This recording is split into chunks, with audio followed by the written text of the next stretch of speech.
राधे राधे, जय श्री कृष्णा। मैं सीमा सिंह बड़ों को जाना इंस्पायर, छोटों को प्यार और बराबर वालों को तहे दिल से नमस्कार करती हूँ।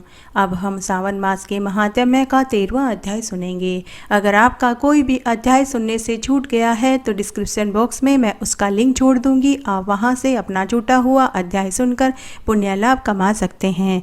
और अगर आपको ये अध्याय अच्छा लगे तो इसे ज़्यादा से ज़्यादा लाइक करें, अपने दोस्तों और रिश्तेदारों में ज़रूर शेयर करें ताकि उन्हें भी सावन मास के महात्म्य को सुनने का संपूर्ण फल प्राप्त हो और आपको इसका पुण्य लाभ मिले।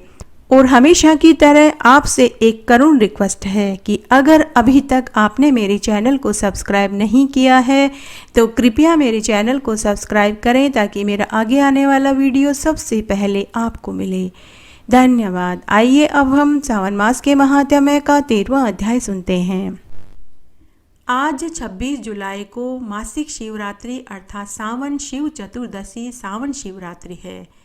इस दिन अभिजीत मुहूर्त में पीली मिट्टी के शिवलिंग बनाकर उसका पंचामृत से अभिषेक करना चाहिए। इसकी पूरी विधि मैं अभी आपको बताऊंगी।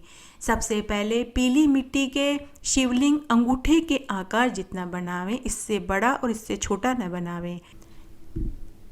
इस दिन अभिजीत मुहूर्त में पीली मिट्टी के शिवलिंग बनाकर उसका पंचामृत से अभिषेक करना चाहिए। शिवलिंग के अभिषेक में जल, कच्चा दूध, दही, गाय का घी, शक्कर, शहद, मिश्री, गंगाजल, गन्ने के रस से स्नान करावें।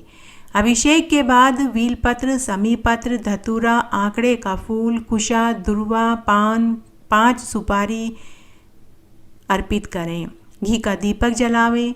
साथ ही शिवलिंग के ऊपर 108 मूंग, 108 साबुत चावल, 108 काले उड़द, काले तिल, जो गेहूं के दाने भी जरूर रखें। इससे आपकी सारी मनोकामनाएं पूरी होगी, सारे दुख दर्द दूर होंगे। जिस कामना के लिए आप ये व्रत और पूजा कर रहे हैं, आपका व्रत और पूजा भी संपूर्ण होगा। अंत में भांग, श्रीफल, दक्षिणा के रुपए रखें। अपनी मनोकामना बोलें। अगर आप यह पूजा जोड़े से कर रहे हैं तो मनोकामना आप दोनों की एक ही होनी चाहिए, अलग अलग मनोकामना नहीं होनी चाहिए। अगर आप जोड़े से पूजा कर रहे हैं तो मनोकामना भी एक ही होनी चाहिए, चाहे वह बच्चों की शादी की हो, सरकारी नौकरी की हो, ऋण मुक्ति की हो, धन की हो, निरोगी कंचन जैसी काया पाने की हो, बच्चों की विद्या की हो, मोक्ष पाने की हो।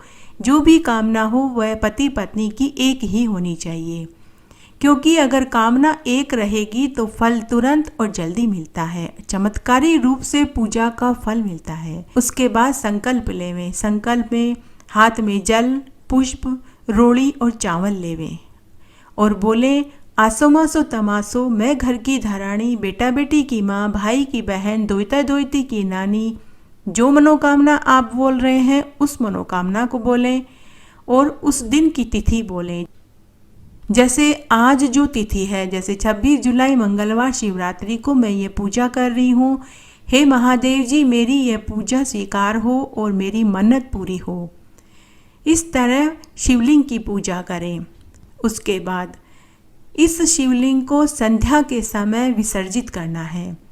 विसर्जित आप चाहें तो घर पर कर सकते हैं। जैसे साफ बाल्टी में साफ जल लेवें और शिवलिंग को विसर्जित करें। पूरी पूजा की सामग्री भी उसमें छोड़ देवें।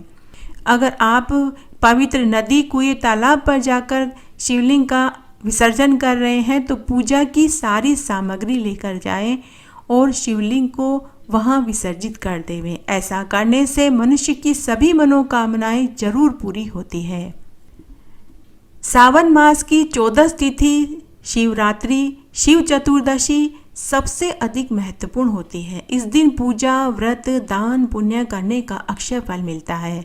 भगवान महादेव को शिव चतुर्दशी तिथि सबसे अधिक प्रिय होती है। जो मनुष्य शिव चतुर्दशी या शिवरात्रि यानी सावन शिवरात्रि या 14 को पूरी श्रद्धा से व्रत करते हैं, पवित्र नदियों में जाकर स्नान करते हैं, व्रत करते हैं, दान पुण्य करते हैं, भगवान महादेव या शिवलिंग का पूजन पूरे विधि विधान से करते हैं, तो उनके ऊपर भगवान महादेव की कृपा बरसती है। भगवान महादेव उनके सभी कष्ट और विघ्नों को दूर कर देते हैं, उनकी मनोकामनाओं को पूरा करते हैं। वे लोग इस जीवन के सभी सुखों को भोग कर इस व्रत को करने से धन, दीर्घायु पुत्र, सुख, वैभव, निरोगी काया, विद्या, नौकरी, मनपसंद जीवन साथी, अखंड सौभाग्य और मरने के बाद शिवलोक की प्राप्ति होती है। शिव चतुर्दशी के दिन भगवान महादेव के साथ माता पार्वती, गणेश, कार्तिकेय, नंदी और शिव गणों की भी पूजा करने का विधान है। इस दिन शिवलिंग के अभिषेक में कच्चा दूध, जल, दही, गाय का घी, शहद, शक्कर, मिश्री, गंगा जल, गन्ने का रस लिया जाता है। अभिषेक के बाद बेलपत्र, समी पत्र, धतूरा, आंकड़े का फूल, कुशा, दुर्वा लेते हैं। अंत में भोग, श्रीफल, दक्षिणा के रुपए रखते हैं। चतुर्दशी के दिन निराहार रहकर ब्रह्मचर्य का पालन करना चाहिए। रात्रि जागरण भजन कीर्तन में करना चाहिए। इस बार सावन शिवरात्रि अर्थात चतुर्दशी तिथि 26 जुलाई मंगलवार अर्थात आज के दिन है। इस तरह आज मैंने आपको शिवलिंग की पूरी पूजन विधि बताई, मनोकामना पूर्ति का उपाय बताया। आशा करती हूँ यह आपको जरूर पसंद आएगा। सनत कुमार महादेव जी से बोले कि हे देव, आज मैं आपसे सावन मास के समस्त धर्मों को सुनना चाहता हूँ। कृपा करके आप मुझे सावन मास के सभी धर्म सुनाइए। तब महादेव जी सनत कुमार से बोले कि हे सनत कुमार, आज मैं तुम्हें सावन मास के सभी धर्मों को प्रेम से सुनाता हूँ। तुम प्रेम पूर्वक चित्त लगा करके सुनो। जो व्यक्ति सभी अवस्थाओं में मन, कर्म, वचन से सावन मास में दूसरों को कभी दुख नहीं देते, वे कभी यमलोक में नहीं जाते। प्राणियों की हिंसा करने वाले मनुष्य दान, तप और यज्ञ से भी किसी प्रकार से उत्तम गति को प्राप्त नहीं होते।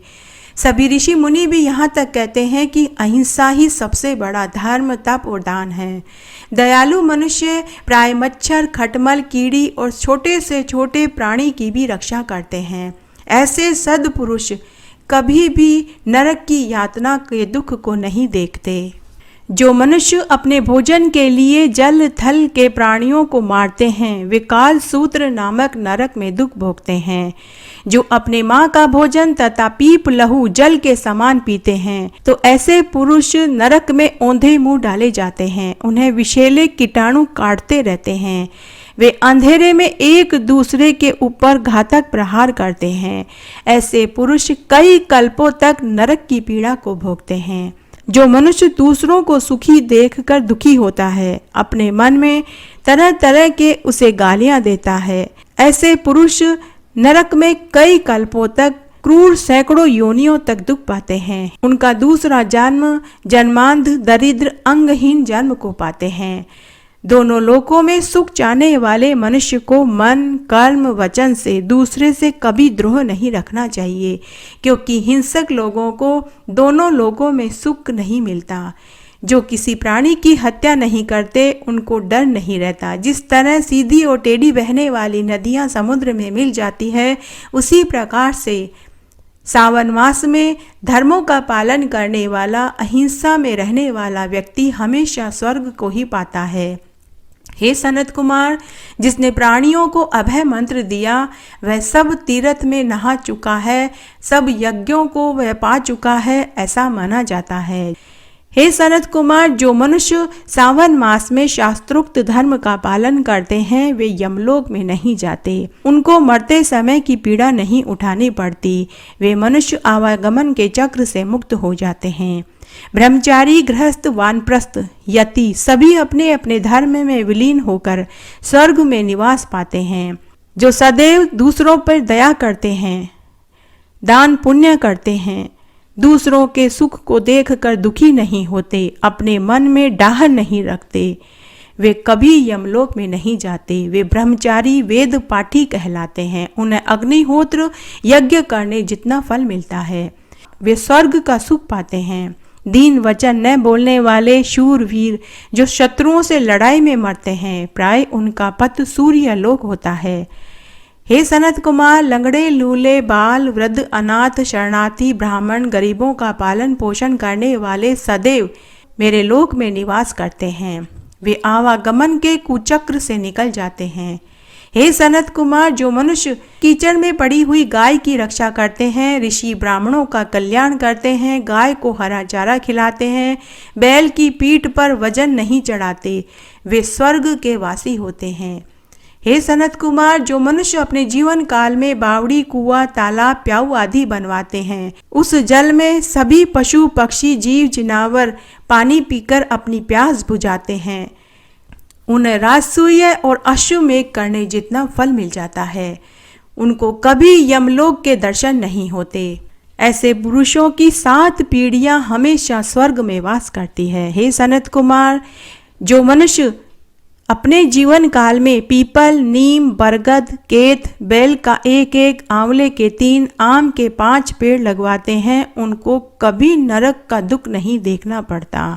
और जो मनुष्य मार्ग में छायादार वृक्ष लगवाता है, उनके पुण्य का वर्णन तो तीनों लोकों में भी नहीं किया जा सकता।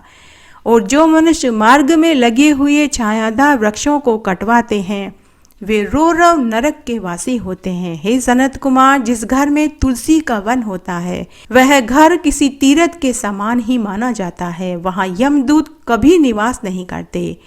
तुलसी लगाने वाले, तुलसी को सींचने वाले, उनको तो स्वर्ग मिलता ही है, लेकिन जो तुलसी की सुगंध भी सूंघ ले तो उन्हें भी देवलोक का वास मिलता है। वे 1000 वर्ष तक स्वर्ग में वास करते हैं। जितने बीज और दल उस तुलसी दल में होते हैं, उतने ही 1000 वर्ष तक वे मनुष्य स्वर्ग का वास पाते हैं। नर्मदा, गंगा स्नान और तुलसी दल का स्पर्श, ये तीनों बराबर फल देने वाले बताए गए हैं। तुलसी की सेवा करने से मन, कर्म, वचन में जितने भी पाप हैं, वे सब नष्ट हो जाते हैं। हे सनत कुमार, प्रत्येक पक्ष में द्वादशी के दिन ब्रह्मा, विष्णु और मैं स्वयं मृत्युलोक में तुलसी वन की पूजा करने के लिए आते हैं।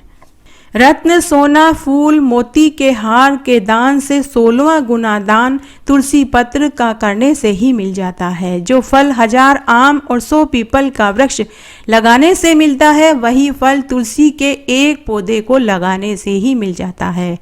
जो तुलसी की मंजरी से हरि की पूजा करते हैं, उनको कभी गर्भगृह में दोबारा नहीं आना पड़ता। जो मनुष्य रेवा नदी से पैदा हुए शिवलिंग की, स्फटिक तथा रत्न या पत्थर के तीर्थ की, पर्वत या वन में रखे हुए शिवलिंग की पूजा करता है और सदैव ओम नमः शिवाय, श्री शिवाय नमस्तुभ्यम मंत्र का जाप कर लेता है, उसके ऊपर मैं तुरंत प्रसन्न हो जाता हूँ। उसकी समस्त मनोकामनाओं को मैं पूरा कर देता हूँ। ऐसे पुरुषों को कभी यमराज का दर्शन नहीं होता। जो मनुष्य सावन मास में मेरी पूजा कर लेता है, वह 14 इंद्र तक आनंद सुख भोगता है। शिव पूजन के तुल्य पुण्य वाला, सब पापों को नष्ट कर निर्मल कीर्ति प्रदान करने वाला तीनों लोकों में दूसरा कोई कर्म नहीं है। जो तृण, काठ या पत्थर का ब्रह्मा, विष्णु, महादेव के मंदिर को बनवाते हैं, ऐसे पुरुषों की कीर्ति तीनों लोकों में फैलती है। कोटि देवताओं का उनके ऊपर आशीर्वाद होता है। जो मनुष्य देवी देवताओं के मंदिर को हड़पते हैं, उनको तुड़वाते हैं, उनके नरक का वर्णन तो यमराज भी नहीं कर सकते। उन्हें कितने मनवंतर तक नरक में भोगना पड़ेगा, इसकी व्याख्या तो स्वयं यमराज भी करने में असमर्थ हैं। जो पुरुष अपने जीवन काल में धर्मशाला, गौशाला, सन्यासियों, ब्राह्मणों के घर और गरीबों के लिए कुटिया बना कर के देते हैं, वे लोग सदैव इंद्र के वास में जाते हैं। जो मनुष्य मठ के अन्न और ब्राह्मण के अन्न को खाता है, उसके 7 परिवार नरक में दुख भोगते हैं। वे 21 मनवंतर तक नरक की पीड़ा को भोगते हैं। अगर कोई मनुष्य मठ के अन्न और ब्राह्मण के अन्न को खा लेता है, तो उसे इस दोष को मिटाने के लिए चांद्रायण व्रत करना चाहिए। ब्रह्मा, विष्णु और शिव की पूजा करने के लिए जो बगीचा लगवाते हैं, वे हमेशा देवलोक में वास करते हैं। जो मनुष्य सदैव माता पिता और देवता अतिथियों का सत्कार करते हैं, वे प्रजापति के उत्तम लोक को पाते हैं। हे सनत कुमार, ये मैंने तुम्हें सावन मास के सभी धर्मों को विस्तार से सुनाया। अब और तुम्हारी क्या सुनने की इच्छा है, मुझे बताओ। तब सनत कुमार भगवान महादेव से बोले कि हे भगवान, कौन सा व्रत करने से अतुल सौभाग्य की प्राप्ति होती है, पुत्र पौत्र धन वैभव सुख समृद्धि की प्राप्ति होती है। कृपा करके आप मुझे विस्तार से बताइए कि सावन मास में कौन सा व्रत करें जिससे कि ये सभी सुख सब मनुष्यों को प्राप्त हों। तब भगवान महादेव सनत कुमार से बोले कि हे सनत कुमार, तुमने मनुष्य की भलाई के लिए बहुत अच्छा और उत्तम प्रश्न किया है।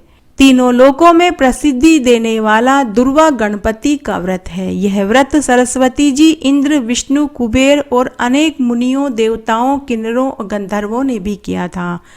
श्रावण मास की चतुर्थी को किया जाने वाला यह व्रत सभी पापों का नाश करने वाला है। इस दिन एक दंत हाथी के समान मुख वाले गणपति की स्वर्ण की मूर्ति बनाकर उन्हें स्वर्ण के सिंहासन पर बैठाकर और सिंहासन पर दुर्वा रखकर ताम्र कलश पर मूर्ति स्थापित करनी चाहिए।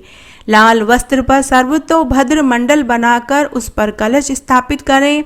लाल पुष्पों से युक्त अनेक प्रकार के फल, मोदक आदि भोग के लिए रखकर षोडशोपचार विधि से गणेश जी का पूजन करें, स्तुति करें और कहें कि मैं स्वर्ण निर्मित गणेश जी की मूर्ति में श्री गणपति जी का आह्वान करता हूँ, कृपया यहाँ आकर विराजमान हो जाइए। यह रतन जड़ित सिंहासन मैंने बैठने के लिए बनाया है। हे गणेश जी महाराज, आप इस पर आकर विराजिए। हे विघ्न विनाशक, इसे आप ग्रहण करें। हे उमासुत, हे सनातन, मैं आपको परिवार सहित प्रणाम करता हूँ। आप मेरे सारे विघ्नों को दूर करें। हे गणेश जी भगवान, मैंने आपके चरण धोने के लिए गंगा जल लेकर आया हूँ, आप इसे स्वीकार करें। हे भगवान, आप गणेश्वर वरदायक गणेश जी को मैं नमस्कार करता हूँ, इस आचमन से जल को ग्रहण करें। हे सुरपुंगव, सब तीर्थों का जल मैं आपके स्नान के लिए लाया हूँ, आप ये जल स्वीकार करें। मैं चंपा, केतकी व जया के फूलों से गौरी पुत्र आपका पूजन करता हूँ, आप मुझ पर प्रसन्न होवे। हे त्रिलोक कल्याण हेतु, हे स्कंद गुरु, प्रसन्नता पूर्वक इस धूप व चंदन को भी ग्रहण करें। आप समस्त ज्योति के प्रकाशक हैं, सिद्धि रिद्धि के प्रदाता हैं। हे महादेव के पुत्र, आपके आगे मैं ये घी का अखंड दीपक जलाता हूँ, आप इसकी ज्योति को स्वीकार करें।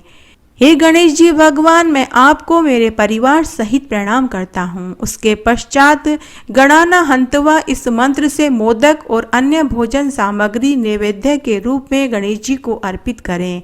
कपूर इलायची से युक्त पान को मुख सुगंध के लिए मैं आपको अर्पित करता हूँ, आप इस बिड़ला को स्वीकार करें।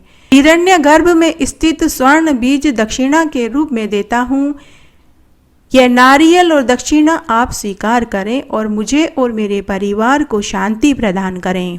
हे गणेश्वर, हे गणाध्यक्ष, हे गौरी पुत्र, हे गजानन, आपकी कृपा से मेरा व्रत सफल हो। इस प्रकार से श्रद्धापूर्वक गणेश जी का पूजन करना चाहिए तथा पूजन के पश्चात सामग्री सहित गणेश जी की प्रतिमा आचार्य को देनी चाहिए। इस प्रकार से जो व्यक्ति निरंतर 5 वर्ष तक यह व्रत करके उद्यापन करता है, वह कामना पूर्ति होने पर अंततः कैलाश का वासी हो जाता है। यह व्रत 5 वर्ष तक किया जाता है। कम से कम 3 वर्ष तक यह व्रत करना चाहिए, तभी व्रत की सिद्धि प्राप्त होती है। इस व्रत को विधि विधान पूर्वक करने के उपरांत भी उद्यापन न करने पर व्रत निष्फल हो जाता है।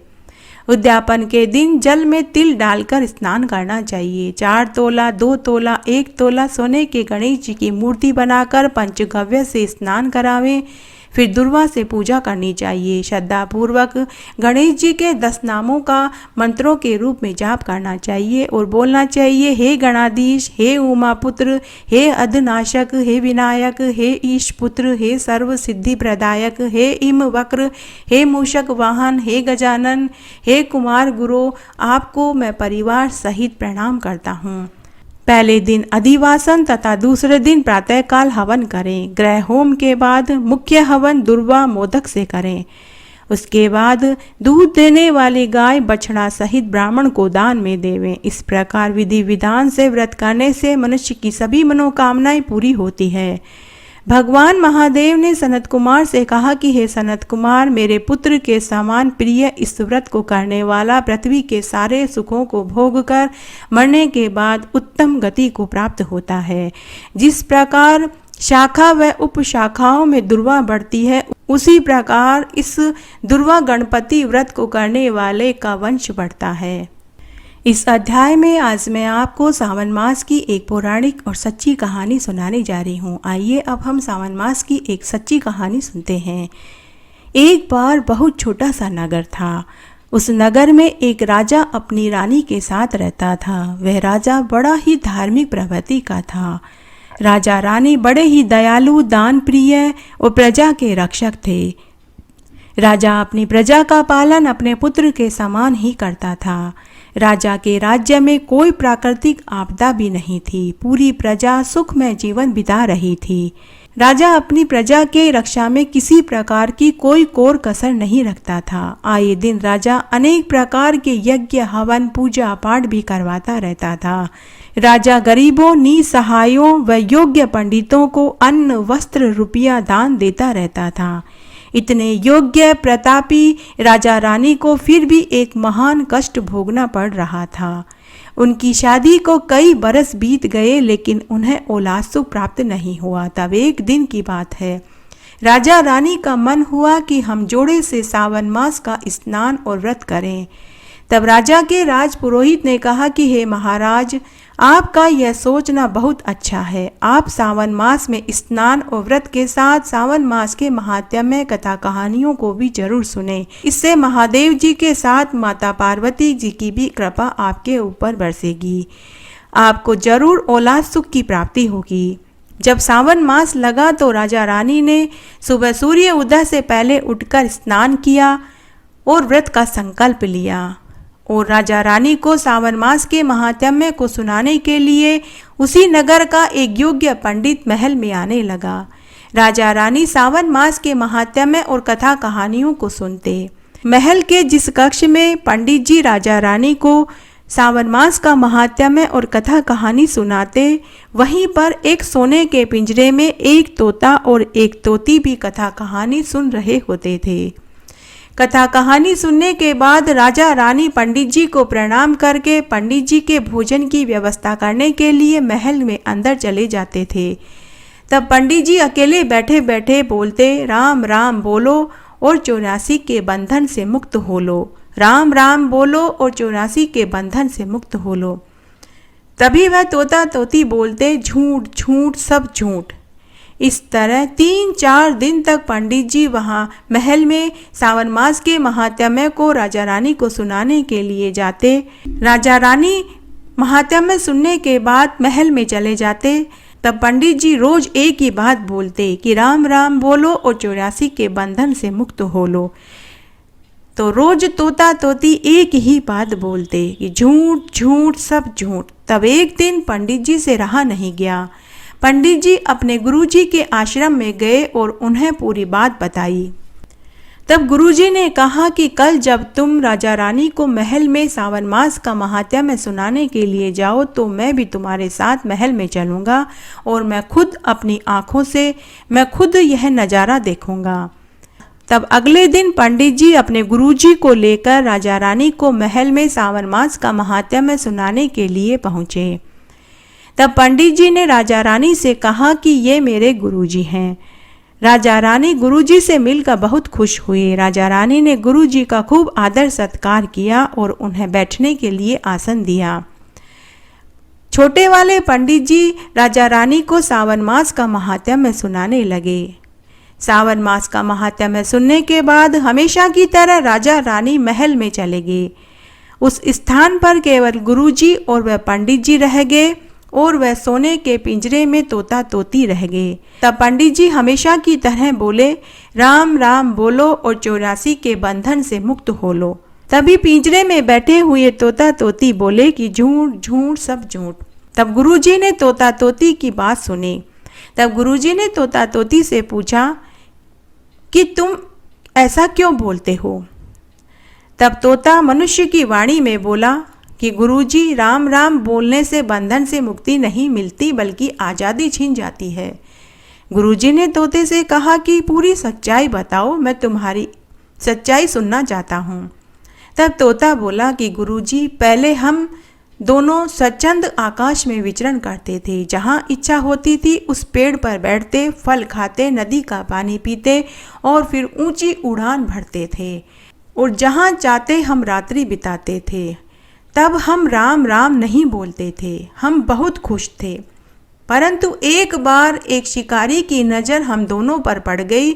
उसने हमें अपने जाल में फंसा कर पकड़ लिया और हमें लोहे के पिंजरे में बंद कर दिया। और रोज वह शिकारी हमसे राम राम बुलवाता। अगर हम राम राम नहीं बोलते तो वह हमें खाने के लिए दाना और पीने के लिए पानी नहीं देता था। अंत में हमें राम राम बोलना सीख ही लिया।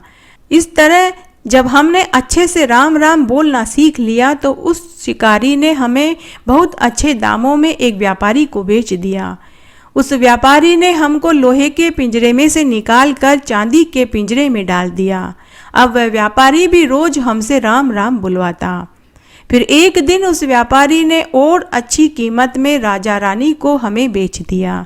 राजा रानी ने हमें चांदी के पिंजरे में से सोने के पिंजरे में डाल दिया। अब राजा रानी भी रोज हमसे राम राम बुलवाते हैं। इसलिए हे गुरुजी, हम राम राम बोलने की सजा भुगत रहे हैं। अगर हम राम राम नहीं बोलते तो हम पिंजरे में नहीं होते। इसलिए राम राम बोलने से जीवन चक्र के बंधन से मुक्ति नहीं मिलती, बल्कि कैद मिलती है, पिंजरे में डाले जाते हैं।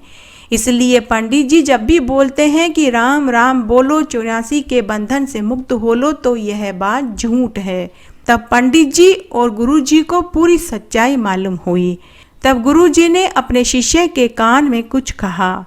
इस तरह गुरु जी और पंडित जी स्वादिष्ट भोजन करके महल से चले गए। अब रोज की तरह पंडित जी महल में आते, सावन मास का महात्म्य कथा कहानियाँ राजा रानी को सुनाते और समय इस तरह बीतने लगा। जब पूरा सावन मास बीत गया तो राजा ने पूरे गांव को सावन मास के उद्यापन में स्वादिष्ट भोजन खिलाया और खूब दान पुण्य किया। और जिस पंडित से राजा रानी ने सावन मास का महात्म्य सुना था, राजा रानी उनसे बोले कि पंडित जी महाराज, आपने हमें पूरे सावन मास में सावन मास का महात्म्य और कथा कहानी सुनाई। हम आपको आपकी मुंह मांगी कीमत आपको देना चाहते हैं। कृपया आप बताइए आपको क्या चाहिए। तब पंडित जी राजा से बोले कि हे महाराज, अगर आप मुझे देना चाहते हैं तो जो चीज़ मैं मांगूं आप मुझे वही दीजिएगा। अगर आपको वह चीज़ देने में परेशानी हो तो मैं उसके लिए दंड भी भुगतने को तैयार हूँ, लेकिन मुझे दान में जो मैं मांगूं मुझे वही चाहिए। राजा ने पंडित जी से कहा कि पंडित जी आप पहेलियाँ मत बुझाइए, आप मांगिए आपको दान में क्या चाहिए। तब पंडित जी ने कहा कि हे महाराज, आप अपने तोता तोती को पिंजरे से मुक्त कर दीजिए। एक बार तो राजा रानी को भी बहुत आश्चर्य हुआ, लेकिन जब पंडित जी ने राजा रानी को तोता तोती वाली पीड़ा सुनाई तो राजा रानी का भी दिल पिघल गया। तब राजा रानी ने तोता और तोती को पिंजरे में से खोल दिया। तोता तोती उड़ने से पहले पंडित जी को धन्यवाद दिया और राजा रानी से कहा कि हे महाराज, आपको जल्दी ही एक बहुत सुंदर पुत्र पैदा होगा। और राम राम करके दोनों तोता तोती दूर दूर आकाश में उड़ गए। राजा ने पंडित जी को 1000 स्वर्ण मुद्राएं दी। इस प्रकार राजा रानी को सावन मास में स्नान और व्रत करने का सुख मिला। 1 साल बाद रानी को एक सुंदर पुत्र पैदा हुआ तो तोता तोती को राम राम बोलने का सुख मिला।